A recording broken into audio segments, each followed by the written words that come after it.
আল্লাহ যদি আমাদের বাঁচায় রাখে, প্রাণ খুলে তোমাদের সাথে কথা বলবো, তোমাদের বিভিন্ন প্রশ্নের জবাব দেবো ইনশাআল্লাহ।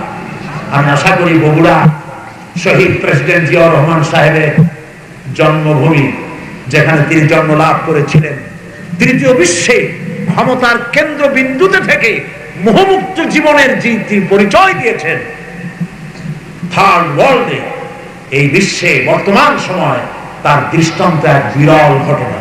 আলহামদুলিল্লাহ। এই জন্য জাতি তাকে সম্মান দিয়েছে, তিনি ইসলামের সম্মান দিয়েছিলেন, তিনি বিসমিল্লাহর মর্যাদা দিয়েছিলেন।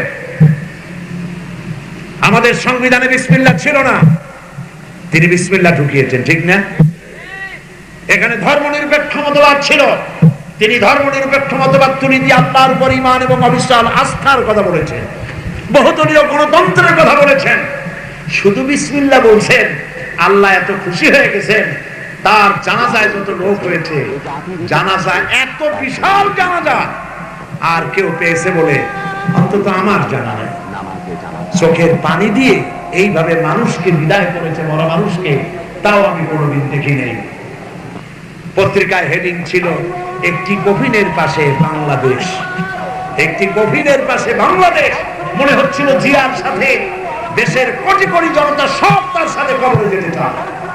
এই যে ভালোবাসা তিনি পেয়েছিলেন ইসলামকে ভালোবেসে, আল্লাহর প্রতি প্রগাঢ় শ্রদ্ধা এবং ভক্তি রাখার জন্য।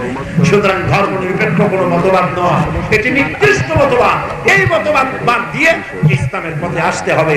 সেই ইসলামের রাস্তরণ দুহাত মেরে তোমাদেরকে আহ্বান জানায়, পৃথিবীর সকল মতবাদ দুপায়ে তোলে, এসো আল্লাহর নবীর পতাকা তোলে, ইসলামের পতাকা তোলে।